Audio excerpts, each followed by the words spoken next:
Gostaria que você abrisse a sua Bíblia no livro de Gálatas, vamos direto ao assunto. No livro de Gálatas,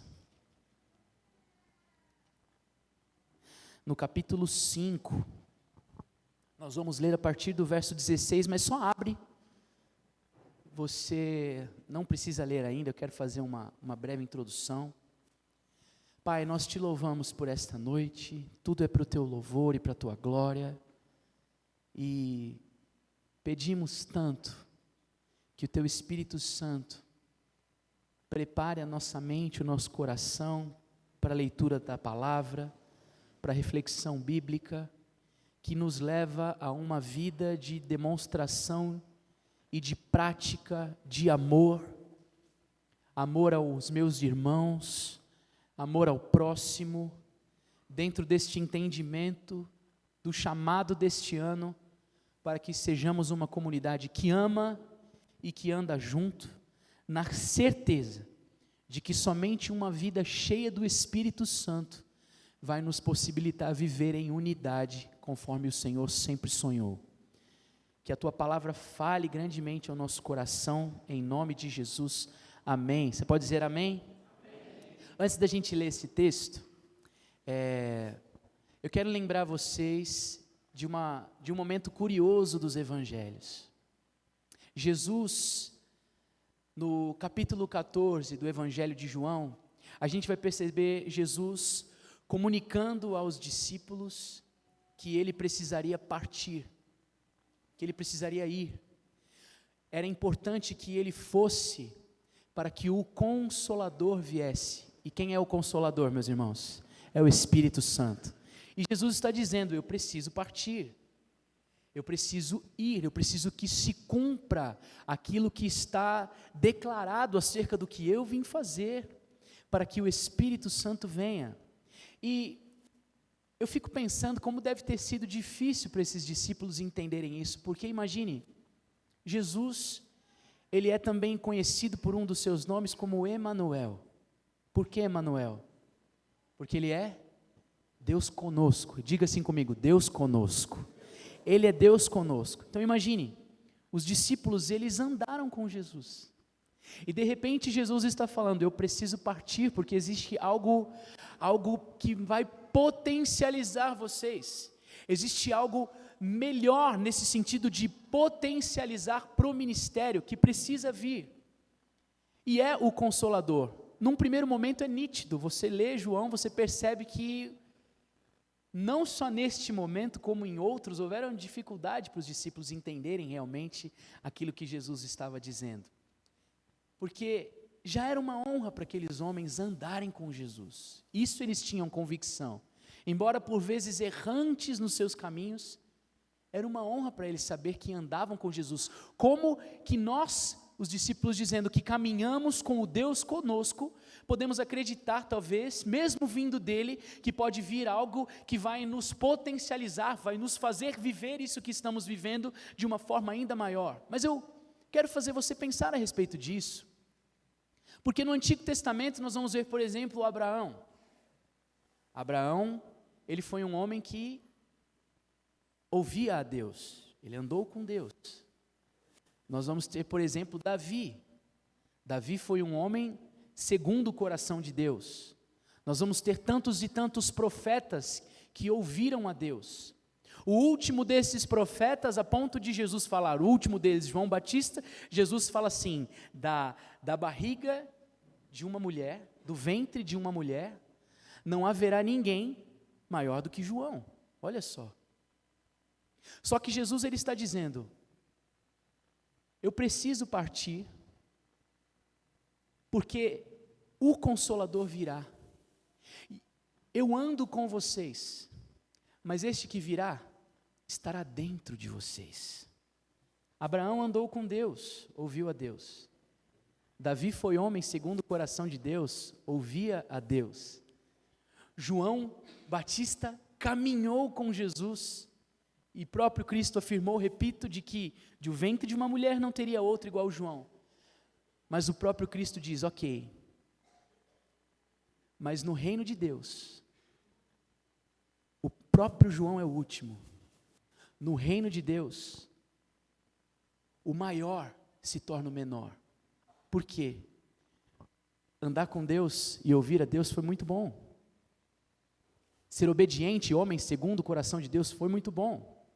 Ser um profeta que caminhou com Jesus foi muito bom, mas Jesus está dizendo, a partir do Espírito Santo, o meu Espírito agora estará dentro de vocês. Dentro de vocês. A mensagem que eu quero trazer para o coração de vocês hoje, ela se chama o fogo que produz unidade. Você pode repetir comigo? O fogo que produz unidade. Nós estamos aqui hoje comprovando na prática de que não tem como a gente viver a vida cristã de forma isolada. Não há vida cristã sozinho, não há vida cristã separadamente. E a unidade, ela não é feita a qualquer preço. Nós acreditamos neste quem ama anda junto profundamente, e a unidade ela é construída sobre o alicerce da verdade do Espírito Santo que habita dentro de nós. Eu vou me arriscar a dizer, João Batista foi um grande homem de Deus que eu gostaria de conhecer um dia.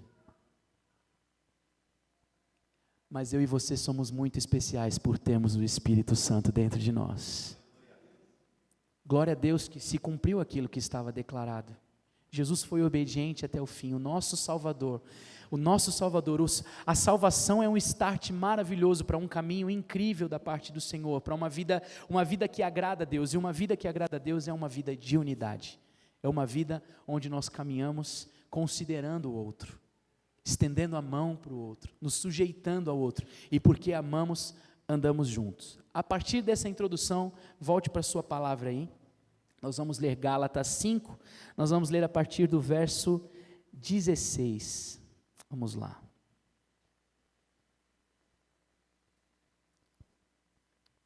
Deixa até eu achar aqui que eu me perdi.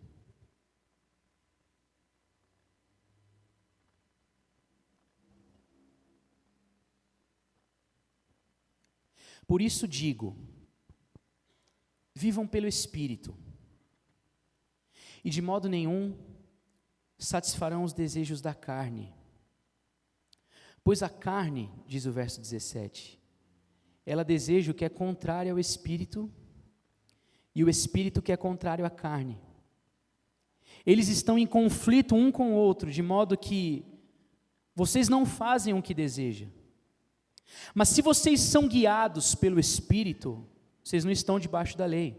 Ora, as obras da carne, elas são manifestas assim: imoralidade sexual, impureza e libertinagem, idolatria e feitiçaria, ódio, discórdia, ciúmes, ira, egoísmo, dissensões, facções e inveja, embriaguez, orgias e coisas semelhantes. Eu os advirto, como antes já os adverti. Aqueles que praticam essas coisas não herdarão o reino de Deus. Mas o fruto do Espírito é amor, alegria, paz, paciência, amabilidade, bondade, fidelidade, mansidão e domínio próprio. Contra essas coisas não há lei. Os que pertencem a Cristo Jesus crucificaram a carne com as suas paixões e os seus desejos. Se vivemos pelo Espírito, andemos também no Espírito. Você pode dizer amém a essa palavra? Amém. Glória a Deus, irmãos. O que Paulo está fazendo aqui, quando escreve a esses irmãos em Gálatas, ele está falando sobre evidências. É como Paulo estivesse mostrando para a gente duas listas que evidenciam quem governa a nossa vida. Então, ele está falando sobre o resultado de uma vida na carne e o resultado de uma vida no Espírito. Só de lermos esse texto, meus irmãos, nós conseguimos encontrar evidências de onde nós estamos caminhando. Quais são as inclinações do nosso ser. Somente de ler esse texto, ainda que não houvesse ninguém ministrando sobre ele, esse texto é muito claro. Deixa eu lembrar você de algo importante. Os nossos hábitos revelam a nossa habitação. Eu vou repetir. Os nossos hábitos, eles revelam a nossa habitação. Quando nós mostramos os nossos hábitos, nós estamos mostrando quem realmente governa a nossa vida. É isso que Paulo está falando aqui aos Gálatas. Quando nós observamos essas duas listas, eu percebo que conseguimos enxergar claramente qual é o papel do Espírito.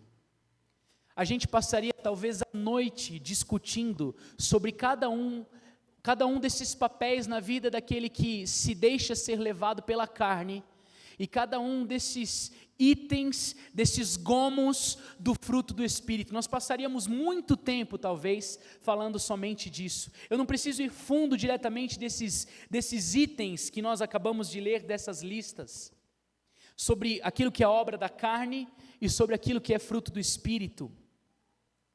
Mas, se você observar bem, muito do que está dito aqui, acerca do que é bom e acerca do que é mal, envolve como eu lido com os meus irmãos, envolve como eu lido com o meu próximo. E é aqui que eu queria que a gente colocasse toda a nossa importância. Se o Espírito Santo habita em você, minha irmã, não tem jeito. Precisa haver evidências disso. Se o Espírito Santo habita em mim, precisa haver evidências disso. E isso é o fruto do Espírito. Ser cheio do Espírito não é algo que se diz, é algo que se mostra. Eu não posso chegar aqui para vocês, aos que me conhecem há mais tempo e há menos tempo, e afirmar que eu sou alguém cheio do Espírito. Eu até posso, é uma prepotência, porque ser cheio do Espírito não envolve aquilo que eu falo. Ser cheio do Espírito envolve como eu ando, envolve como as pessoas me veem. Está totalmente conectado a como eu trato os meus irmãos, como que eu trato o meu próximo, como que eu cuido da minha família, como que eu lido com as questões ministeriais. Você está comigo até aqui? Para a gente ter uma vida que entende a profundidade desta frase, de que quem ama anda junto, para a gente viver buscando esta unidade que alegra o coração do Senhor, não vai ter jeito, eu vou ser repetitivo. Eu e você precisamos ser pessoas cheias do Espírito, e ser cheio do Espírito não tem a ver com falarmos que somos cheios do Espírito. A evidência disso vai transformar esse lugar no lugar mais afetuoso da face da terra. Imagina, igreja já é um lugar maravilhoso. Todos nós cheios do Espírito vamos tornar esse lugar aqui sei lá, não sei explicar, uma explosão de afetividade, de amor, uns para com os outros. Paulo, quando ele vai escrever aos irmãos que estão na cidade de Éfeso, ele vai fazer a seguinte pergunta para aqueles irmãos. Ele diz assim: vocês receberam o Espírito Santo quando vocês creram? Então assim, Paulo pregou naquela cidade, Paulo viu o Evangelho, o efeito do Evangelho na vida daquelas pessoas, mas ainda assim Paulo se volta àqueles irmãos num determinado momento, ele fala assim: tá, mas vocês receberam o Espírito Santo quando vocês creram? Por que ele perguntou isso? Por causa das evidências, porque dá para perceber alguém cheio do Espírito Santo. Dá para perceber uma comunidade, seja aqui, seja lá em Vila Carrão, onde nós servimos, dá para sentir, dá para perceber quando as pessoas daquele lugar são pessoas cheias do Espírito Santo, meus irmãos. É assim que eu vejo a cada um de vocês aqui. Você pode dizer amém? Somos cheios do Espírito e por isso nós queremos mais. Há um fruto que vem como uma semente e se desenvolve na vida do cristão. Isso vai envolvendo muita coisa do que se relaciona à nossa vida. Isso envolve, desde como, deixa eu ver exemplos que são pequenos, mas vai envolver como a gente lida com o próximo, vai envolver como a gente lida com a comparação, como nós entendemos este mundo hoje em dia, envolve por vezes, entenda bem, com cuidado, envolve como a gente se veste, como a gente se apresenta, envolve o jeito que a gente fala, tudo isso envolve quando nós somos ou não somos pessoas cheias do Espírito Santo. Tem a ver sobre como essa pessoa pensa, tem a ver sobre como é o convívio com esta pessoa, principalmente daqueles que estão mais próximos e conhecem ela de verdade, no íntimo. Tem a ver com as coisas que fazemos quando estamos na frente de todos, tem a ver com as coisas que fazemos quando ninguém está nos vendo. Tudo isso são evidências de pessoas que são cheias do Espírito, onde o fruto do Espírito ali está, ou de pessoas que ainda caminham naquilo que Paulo nos adverte através das obras da carne.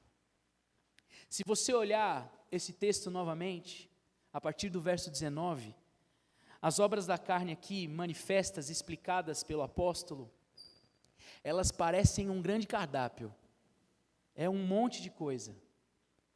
Você pode ver, Paulo vai falar aqui, imoralidade, impureza, libertinagem, idolatria, feitiçaria, ódio, discórdia, ciúmes, ira, egoísmo. Você pode estar se perguntando, cara, mas quando a gente manifesta então, se nós não tomarmos cuidado, ou aqueles que ainda não conhecem a Jesus de coração e estão nas obras da carne, significa que eles manifestam isso tudo junto? É uma pessoa 100% ruim desse jeito? Eu preciso te lembrar que nem sempre é sutil dessa forma.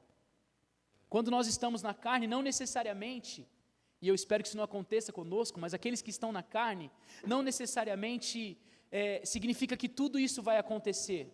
Envolve muito da personalidade das pessoas, envolve os nossos traumas, envolve as nossas decepções, envolve os nossos impulsos, e aí sim, determinadas obras aparecem, mas assim como a obra da carne, ela parece um cardápio do mal. O fruto do Espírito é um só. O fruto do Espírito é um só. E esse fruto, ele vem cheio de um monte de coisa boa. Toda vez que eu penso no fruto do Espírito, eu penso numa mexerica. Quem gosta de mexerica aqui? Eu amo, das minhas frutas preferidas.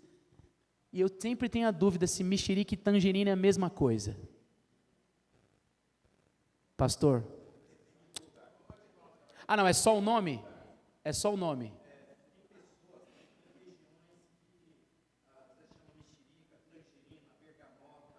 Bergamota não é legal, mas é verdade. Toda vez que eu penso no fruto do Espírito, eu fico imaginando uma tangerina, uma mexerica. Sim, tamanho, sabor. Eu vou tentar generalizar aqui por causa dos gomos. Estão comigo? O fruto do Espírito, alguém que é cheio do Espírito e manifesta o fruto do Espírito, ele manifesta algo exclusivo. Eu sou paciente, mas eu não tenho domínio próprio. Eu sou muito amoroso, mas não tenho paciência. Não dá. A Bíblia está falando que não é assim. Quando nós temos o Espírito Santo na nossa vida, o fruto do Espírito faz a gente viver de acordo com essa realidade completa, inteira. Ele não é um cardápio. O fruto do Espírito é todo. O Espírito entra em nós. Sabe o dia que você tem convicção, e se porventura você está aqui hoje e não tem essa certeza, fique tranquilo. É do interesse do Senhor que você seja cheio e cheia do Espírito Santo. Esse dia vai chegar, talvez seja hoje, por que não? Mas você sabe aquele dia em que você recebeu do Espírito e você fala, alguma coisa mudou minha vida, alguma coisa me transformou. E é por isso que nós precisamos ser constantemente cheios do Espírito Santo. Do fruto do Espírito não dá para escolher aquilo que nós consideramos o que tem de melhor. Não dá para achar que paz é melhor que alegria, que a benignidade é melhor que a bondade, que a mansidão eu prefiro. Não tem como, porque não tem nada a ver com o nosso temperamento, não tem nada a ver com a nossa personalidade, não tem nada a ver com os nossos traumas, com as lutas da nossa vida, não tem a ver com aquilo que o Senhor está fazendo em nós. É a vontade dEle na nossa vida. E por isso nós recebemos esse presente por completo. E essa lista, ela vai evidenciar algo maravilhoso, que é a expressão clara de que nós somos pessoas que vivemos para Deus e tivemos um encontro real com Ele. Esta mensagem, ela é muito rápida, ela é muito simples para o seu coração. Paulo, na continuação do texto, a gente não chegou até lá, no verso 26, ele vai dizer assim, lê comigo, verso 26. Não sejamos presunçosos, provocando uns aos outros e tendo inveja uns dos outros. Depois de Paulo falar da obra da carne, depois de Paulo falar do fruto do Espírito, ele fala assim: olha, é bom que vocês permaneçam no Espírito, é bom que vocês continuem sendo cheios do Espírito. Ele vai falar exatamente isso e depois ele diz assim: por quê? Porque vocês precisam deixar de vanglória.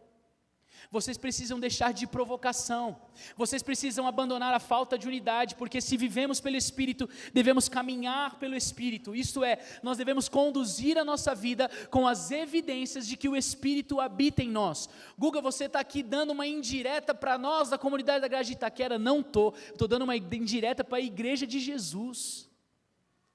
Essa é uma mensagem que tem que ser pregada a tempo e fora de tempo, meus irmãos. Eu não sei como vocês veem isso, mas eu nunca vi tanto combate entre irmãos, por causa de doutrina, por causa de ensinamentos, por causa de entendimentos diferentes. A gente vê irmão da igreja X que questiona o irmão da igreja tal, aí é o pastor da igreja X que fala mal do pastor da igreja tal. Eu estou aqui lembrando que o apóstolo ele diz que nós precisamos ser cheios do Espírito para que a gente caminhe de forma amável.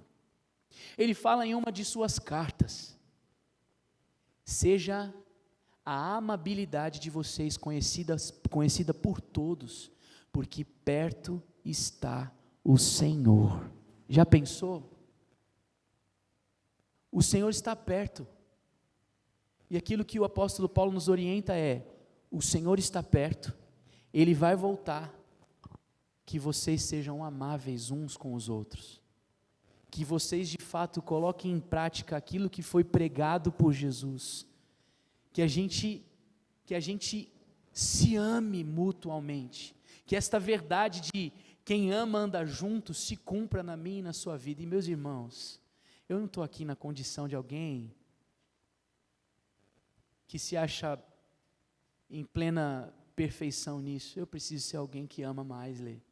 Eu preciso ser alguém que vive mais diante desse amor, que olha para as pessoas com mais amor, que se entrega com mais amor, que se doa por mais amor, tudo em relação à igreja do Senhor. E é por isso que eu acredito que esta mensagem ela serve para abençoar a nossa vida. Existe aqui uma conclusão imediata quando nós olhamos para as Escrituras. De bate-pronto existe algo muito claro que o apóstolo está nos ensinando no nome de Jesus. Porque pode existir hoje aqui, enquanto nós estávamos louvando a Deus juntos, mas eu sei que pode existir aqui 3 grupos de pessoas. E todos nós estamos em algum desses grupos. Pode ter as pessoas aqui que sabem que um dia foram tocadas pelo Senhor, receberam do Espírito Santo, mas reconhecem que chegam até aqui neste domingo, onde o tempo em São Paulo começa a mudar, reconhecem que foram enfraquecendo no meio do caminho, foram deixando de ser dependentes, foram confiando mais em si, foram percebendo que falta seriedade, que falta responsabilidade. Existem as pessoas aqui que estão seguras no Espírito Santo, um outro grupo, estão bem, estão servindo a Deus, estão empolgados com a igreja local, estão demonstrando amor, recebendo amor, mas entendem que caminhar com Jesus é sempre mais. Nós sempre podemos desenvolver mais, entregar mais, crescer mais. A gente vai encontrar a plenitude somente quando Ele voltar. Nós precisamos viver em estágio de atualização e de crescimento. Talvez existam esses 2 grupos de pessoas. Você que teve um encontro com Jesus, mas precisa ser renovado no Espírito. Você que está bem servindo, mas sabe que precisa de mais. E talvez estejam aqui pessoas que estão olhando e falando: tá, você está ministrando sobre obra da carne, sobre fruto do Espírito. Para a gente se relacionar bem, nós precisamos ser cheios do Espírito Santo, mas eu não tenho certeza se isso aconteceu na minha vida. Eu não tenho certeza se esse toque aconteceu. Talvez nós estejamos aqui nesses 3 grupos de pessoas. Só que este texto, meus irmãos, poderoso, esta palavra viva, ela é para todos nós. Ela vem para exortar o nosso coração. Ela vem para mexer com a gente. Ela vem para tirar a gente do lugar. Ela vem para fazer uma pergunta bem profunda no nosso coração: aonde você está? Quais são as evidências que você mostra? As evidências, Guga, quais são as evidências que você mostra? De alguém que opera, que faz as coisas ainda pela força do braço, na carne? Ou de alguém que está seguro, vivendo através do fruto do Espírito Santo? Tudo que for feito na força do nosso braço, em relação à igreja do Senhor, não vai para frente, não dá. Você já viu uma árvore fazer força para dar um fruto? Ela só precisa estar plantada no lugar certo. A gente acha que fazer coisas para Deus, às vezes, tem a ver somente com as atividades que temos dentro da igreja. Uma árvore boa, ela não faz força para dar fruto. A gente às vezes se esforça, cansa e não vê resultado. Na verdade, a gente está colocando a nossa força no lugar errado. Nós precisamos estar plantados no lugar certo para que o fruto apareça. E a minha oração é para que você tenha convicção que você está plantado num lugar abençoado, minha irmã e meu irmão, e que você vai dar muito fruto aqui nesse lugar. Eu creio que você vai dar muito fruto neste lugar. Abra sua Bíblia em Efésios, no capítulo 5. Eu já vou quase terminar, eu acho. Efésios capítulo 5. Eu quero ler bem alto com você o verso 18. Veja só o que Paulo está falando aqui. Tem ali, eu não tinha visto, tem ali, obrigado. Aqui também. Olha o que Paulo está falando para esses irmãos. Veja só. Não se embriaguem com vinho, porque o vinho ele leva à libertinagem, mas deixem-se encher pelo Espírito. Sabe o que é libertinagem? Essa palavra vai ser traduzida em várias versões. Sua Bíblia está escrito libertinagem ou tem alguma outra palavra na sua Bíblia aí? Dissolução, eu gosto dessa palavra, dissolução. Sabe o que é a libertinagem, a dissolução? É quando a gente vive a vida como se Deus não existisse. A gente vive de qualquer jeito, qualquer nota. A gente vive como se não houvesse supervisão. A gente vive como se os nossos atos não tivessem consequência. Isso Paulo está falando, não se embriaguem com vinho. Entenda que vinho, traga para o nosso tempo, não estou aqui direcionando essa palavra a quem um dia teve ou pode ter problema com bebida alcoólica, não é isso. Traduza vinho aqui para tudo aquilo que pode te afastar do Senhor. Ele fala assim, não se embriaguem com aquilo que faz você achar que a vida é uma ilusão, porque isso que faz com que você ache que a vida é uma ilusão te leva à libertinagem, a viver a vida de qualquer jeito, mas deixem-se encher pelo Espírito. Uma vez eu vi um pastor que eu gosto muito, chama Douglas Gonçalves, ele deu um exemplo desse texto. Ele falou que como é deixar-se encher pelo Espírito? Será que isso não tem fim? Uma vez cheio do Espírito para sempre? Não, não é isso. Por isso que Paulo diz, deixem-se encher, é constantemente cheios. Um dos símbolos do Espírito Santo é a água. E é a água viva, é a água que jorra o tempo inteiro, ela não para. Dessa água nós podemos beber o tempo inteiro. Douglas Gonçalves ensinava, ele pegou um copo e ele colocou um sonrisal dentro. Ele falou, imagine o Espírito Santo como esse sonrisal. O Espírito Santo está dentro desse copo. Mas esse deixe-se encher é quando a água entra. E aí vai borbulhando, vai fervilhando aquilo e vai ganhando mais volume dentro do copo, como se o copo fosse um corpo. E o que é isso que faz com que esse Espírito Santo se desenvolva ainda mais dentro de nós? O próprio Paulo ensina, quando nós falamos entre nós, com salmos e com cânticos espirituais, assim nós somos cheios do Espírito. Aqui está um lugar onde você pode ser cheio e cheia do Espírito Santo. Você está entendendo onde eu estou querendo chegar? Nós precisamos ser homens e mulheres cheios do Espírito Santo. Ser cheio do Espírito é ter a totalidade do Espírito se cumprindo dentro de nós, na convicção que nós temos na palavra. Você até pode ter tido um encontro com o Espírito Santo um dia na sua vida, meu irmão e minha irmã, mas você pode estar percebendo que está faltando fruto. Então eu não quero que você se sinta culpado, ou você se sinta, meu Deus, o que tem de errado com você? Na verdade, o que tem de errado com todos nós precisamos de mais do Espírito Santo. Nós precisamos entender que é como esse sorrisal, nós precisamos uns dos outros, nós precisamos desta casa, nós precisamos desses pastores, das canções, da palavra, nós precisamos de tudo, porque tudo isso faz com que sejamos cheios do Espírito Santo. Você precisa do seu tempo com Deus na sua casa, mas você precisa do seu irmão que está do seu lado. Você precisa do seu tempo com o Senhor e a sua Bíblia, clamando pelo Espírito Santo, mas você precisa do ministro de louvor, você precisa do pastor, você precisa de quem coopera, você precisa de alguém que vai estar lá na cantina comendo alguma coisa do seu lado. Às vezes é uma palavra, é um abraço, que assim nós somos cheios do Espírito. É muito mais real do que místico, é muito mais simples do que complexo. E a gente só vai conseguir viver numa demonstração real de amor e de unidade se nós formos cheios do Espírito. Então é do interesse do Senhor que a gente saia daqui nessa noite renovados no Espírito Santo, cheios mesmo, convictos, que o Senhor faça você ter lembranças, trazer à sua memória coisas que te fazem ter esperança, sonhos que você achou que tinham morrido, convicções que você achou que tinha perdido, sonhos ministeriais, sonhos de ver, talvez você sonhou com coisas em relação a esta comunidade, a esta igreja, que você achou que tinham se perdido na sua memória. Eu oro para que o Espírito Santo traga tudo para a sua mente, para o seu coração nessa noite. Você seja tocado pelo poder do Senhor, que você seja tocada pelo poder do Senhor. E um último texto antes da gente orar. Volta a sua Bíblia lá para o Salmo 133.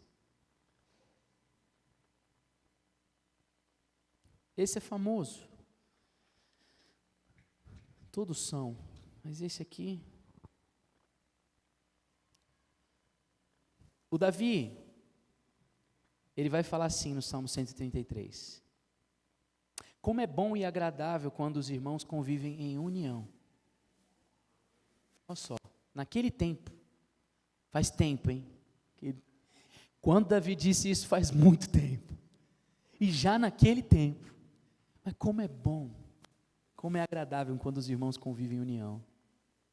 Aí ele diz, né? Aqui entra a parte mais complexa. É como um óleo precioso que é derramado sobre a cabeça, que desce pela barba, a barba do profeta de Arão, até a gola das suas vestes. É como o orvalho do Hermon, quando desce sobre os montes de Sião. Ali o Senhor concede bênção, Ele concede a bênção da vida para sempre. Neste ambiente de unidade, de amor, quando os irmãos estão em união, Davi diz que é deste lugar que o Senhor concede a bênção e a vida para sempre. Você pode dizer amém para esta palavra? Uma vez eu precisava entender melhor essa passagem. Eu sempre lia e tinha dificuldade de compreender por que, quando os irmãos estão em união, é tão bom a ponto de ter um óleo que cai sobre a cabeça do profeta. Eu não conseguia encontrar uma relação, mas eu fui compreender melhor qual que era o papel do óleo, principalmente no Antigo Testamento. O óleo, ele é terapêutico. O óleo, ele simboliza saúde. O óleo simboliza leveza, ele simboliza a validação. É o óleo da unção. Ele simboliza um sim do Senhor. Os tempos aqui, até mesmo de Davi, eram tempos muito secos, muito áridos. O óleo, ele servia para hidratar. O óleo tira a secura. Já percebeu quando tem alguma coisa que está rangendo em casa? Eu sou ruim com essas coisas de homem em casa, assim, de arrumar as coisas, trocar a lâmpada, beleza, o resto já vai ter dificuldade. Mas já percebeu como tem alguma coisa que está fazendo um barulho, está rangendo, a gente usa um óleo? O óleo, ele tem um papel para de tirar a secura, de tirar o que está enroscado. Quando os irmãos estão juntos, Davi está falando que é como o óleo do Senhor que vem tirar toda a secura. Quando nós estamos unidos, esse óleo vem para trazer saúde, para trazer vitalidade. Esse óleo vem de forma terapêutica. É quando o corpo cura o corpo. É quando você chega triste aqui e alguém cheio do Espírito é levado a orar por você e você sai daqui melhor. É quando você, diante de uma dificuldade que você expõe, a igreja ora e você vê os milagres acontecendo. Isso é o óleo do Senhor. Esse é o símbolo para os nossos dias. Mas ele também vai falar que é sobre o orvalho que cai sobre o monte. E o orvalho ficou mais fácil de eu entender. Como eu bem disse, esse tempo era um tempo seco. Eles viviam numa época mais desértica. Esse orvalho que caía, ele sempre foi fundamental para um lugar que não tinha chuva. O orvalho é uma aguinha que vem na madrugada e que conserva, que traz vida, que permite que vida continue sendo gerada. Quando nós estamos juntos, é como se o orvalho do Senhor viesse sobre as nossas vidas. E aí a gente consegue compreender que o deserto, ele não é lugar de sofrimento, mas de vitória com a palavra. É aqui, onde a gente, no momento da dificuldade, a gente junto, enquanto ora e busca o Senhor, recebe do frescor do Espírito Santo. Existe uma exortação de Paulo aos Gálatas, sobre uma preocupação do apóstolo, sobre aqueles que estavam vivendo, e teriam que abandonar as obras da carne, e melhor do que isso é o fruto do Espírito. Essa realidade, meus irmãos, de cura, esta realidade de bênção, esta realidade de harmonia, de sujeição, de amor, ela é totalmente possível nesse tempo. Davi, há muitos anos atrás, disse que era bom e agradável aos olhos do Senhor que os irmãos estivessem unidos. Paulo, muitos anos à frente, ele vai dizer: vocês precisam do fruto do Espírito, para que não haja entre vocês nada que afaste a bondade e a mão do Senhor sobre vocês. Eu acredito do fundo do meu coração que quem ama anda junto. Eu acredito do fundo do meu coração que uma igreja pode ser unida. Eu acredito do fundo do meu coração que nós podemos aqui nos sujeitarmos uns aos outros, sermos úteis uns aos outros, independente daquilo que fazemos para que este culto funcione ou não. Nós podemos ser voz e bênção de Deus na vida de quem está aqui, do nosso lado. Não é somente, por mais que eu sou suspeito para falar do Leandro, mas não é somente o Leandro porque tem um microfone e tem a palavra e a visão para esta comunidade, mas cheio do Espírito, você, minha irmã, e você, meu irmão, podem ser uma bênção para este lugar, e aqui pode haver uma explosão do amor do Senhor, e vocês não vão dar conta de tanta e tanta gente que vai ser abençoada por vocês, que estarão aqui. Vocês vão ter que definitivamente pensar em alguma coisa. Nós precisamos de mais cadeira, nós precisamos estender, vamos tomar ali a garagem, eu não sei o que a gente faz, porque muitos estão chegando até nós, e estão sendo abençoados, estão aprendendo da parte de Deus que podem abençoar também. Eu creio que isso pode acontecer entre nós, mas para isso nós precisamos ser homens e mulheres cheios do Espírito. Você pode ficar em pé comigo? Eu quero orar, e essa oração é simples, meus irmãos, é simples como o nosso Deus.